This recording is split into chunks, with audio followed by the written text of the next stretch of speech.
안녕하세요. 창조회복계의 장봉희 목사입니다. 오늘 할 주제는 은폐 중의 보물입니다. 성경 말씀은 마태복음 13장 44절. 천국은 마치 밭에 감추인 보화 같으니 사람이 이를 발견한 후 숨겨두고 기뻐하며 돌아가서 자기의 소유를 다 팔아 그 밭을 사느니라. 장으로 본 성경맥은 13장이니까 1 플러스 3. 감추인 보화, 발견한 후 기뻐하며 그 밭을 사느니라.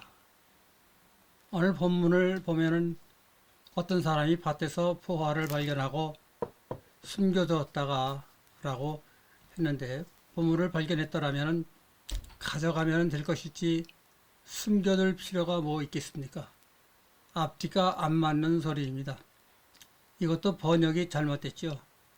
발견하고라는 말은 원어로 휴리스코어인데 깨닫고 인식하고 그런 뜻입니다.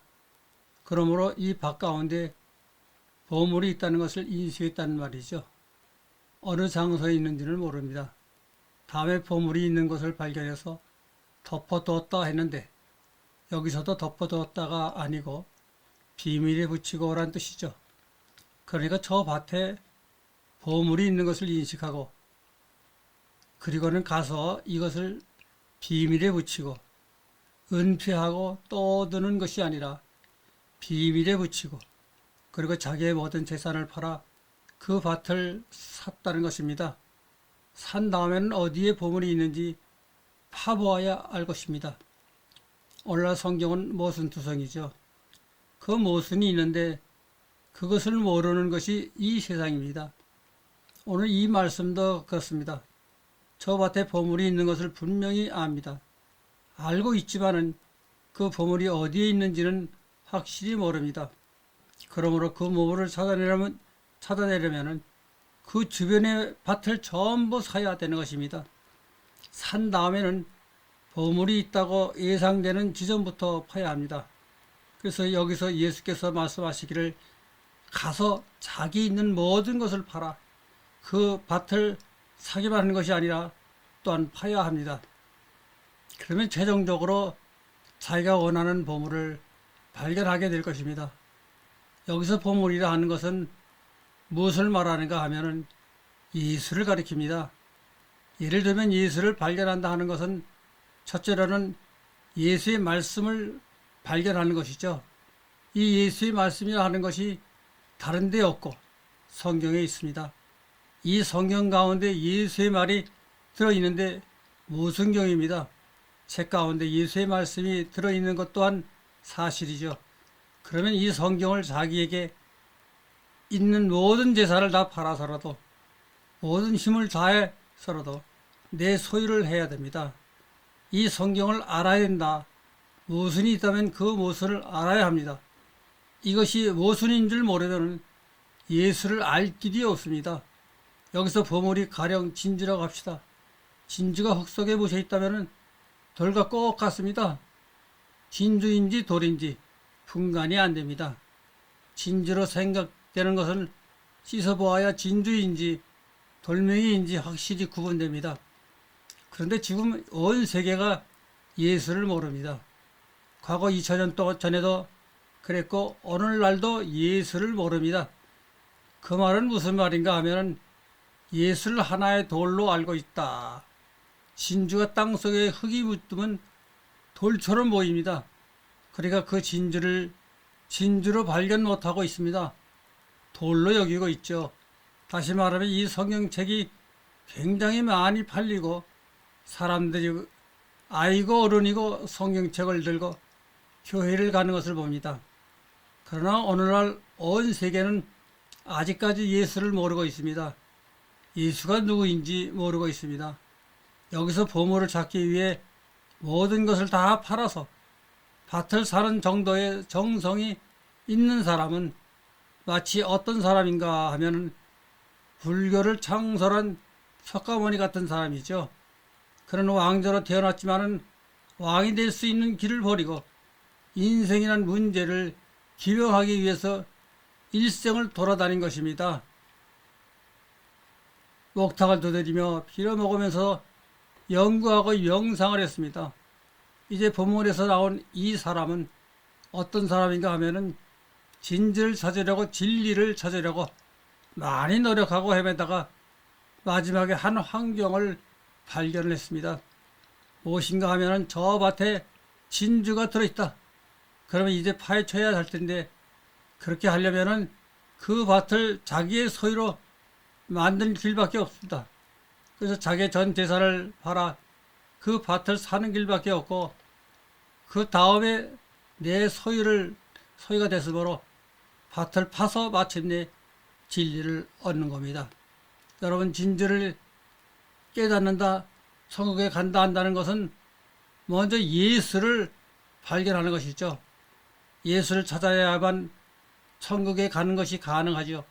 천국은 누가 만들었는가 하면 예수입니다. 천국에 들어갈 수 있는 것은 예수가 주는 입장권을 가져야만 합니다. 천국에 들어갈 적에 천사에게 입장권을 제시하지 못한 사람은 들어갈 수가 없습니다. 누구든지 다 천국에 들어가는 것이 아니죠. 따라서 우리가 이 세상에 사는 최종 목적도 천국에 가는 입장권을 획득하는 일이 되어야 합니다. 예수를 찾지 못하고 깨닫지 못한다면 결국 한 줌의 흙으로 돌아갑니다. 오늘날 세상의 교회는 많은데 예수를 모르고 있습니다. 예수를 발견 못하고 있습니다. 오늘 여기서 예수께서 분명히 우리에게 말한 것은 천국을 발견하는 데는, 예수를 발견하는 데는 내 있는 재산을 다 팔아서 그 밭을 사야 합니다. 내 있는 소유를 다 팔아야 사야 합니다. 그러는데 여기서 소유라 하면 돈만 소유가 아닙니다. 자기의 지식도 소유이며 정력도 소유입니다. 저 밭 가운데 있는 진주를 찾기 위해서는 모든 소유, 재산이나 지식이나 정력을 다 바쳐야 합니다. 여기서 예수를 발견하는 것을 고쳐 말하면 예수가 있는 위치를 알아야 합니다. 밭 가운데 보물이 있는 것을 알지만은 어느 지dun에 어느 장소에 있는 것을 모르지 않습니까? 정확한 위치를 알아야 합니다. 예수가 지금 어디에 있는가 하는 위치를 알아야 합니다. 장소나 위치를 아는 데는 두 가지를 꼭 알아야만 합니다. 하나는 방향을 알아야 하고, 내게서 예수까지의 거리가 얼마인가, 예수가 어디에 있는가, 그저 이름이나 부른다고 알아지는가, 예수가 어디에 있는가는 예수가 있는 방향을 알고, 그 다음에 거리가 얼마인가, 내게서 얼마나 떨어져 있는가, 이것을 알아야 합니다. 이제 방향을 아는 데는 예수가 저 먼 천국에 있다, 그러므로 예수께서 보내주는 빛을 받아야만 합니다. 빛을 받으면 빛이 오는 방향을 보고 예수가 어디에 있는지 짐작할 수가 있습니다. 다음에는 예수가 나와 얼마나 떨어져 있는가, 그것을 아는 일입니다. 거리를 아는 데에는 물리학적으로 설명하려면 예수가 보내주는 힘을 받아야 됩니다. 내가 받는 힘은 거리에 반비례합니다. 그런 거로 힘을 받아야 예수가 가까이 있는 것을 알 수가 있습니다. 예수로부터 받은 힘이 없다면 거리가 멀다는 뜻이죠. 거리가 멀면 힘은 0이 됩니다. 아무런 힘을 못 받는다. 예수로부터 오는 힘을 받지 못하면 예수가 어디에 있는지 모른다. 예수로부터 받는 힘이 크다는 것을, 그만큼 예수가 내 가까이에 있다는 것을 알아야만 합니다. 예수가 내 집 문 앞에, 심지어는 예수께서 말씀하시길 내 몸 안에까지 들어와 있을 수가 있다, 그것입니다.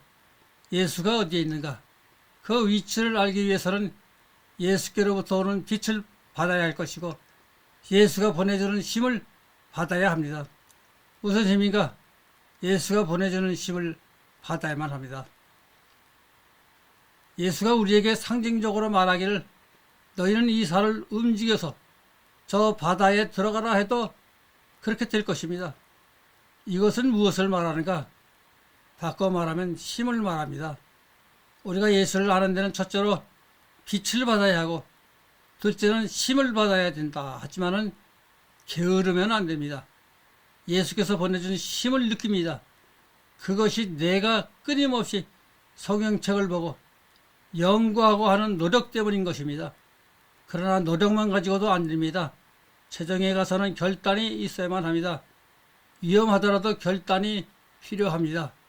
예수도 이 세상을 걸어가다가 최종에는 자기의 운명에 대해 결단을 내리는 것이 우리에게 보여준 십자가입니다.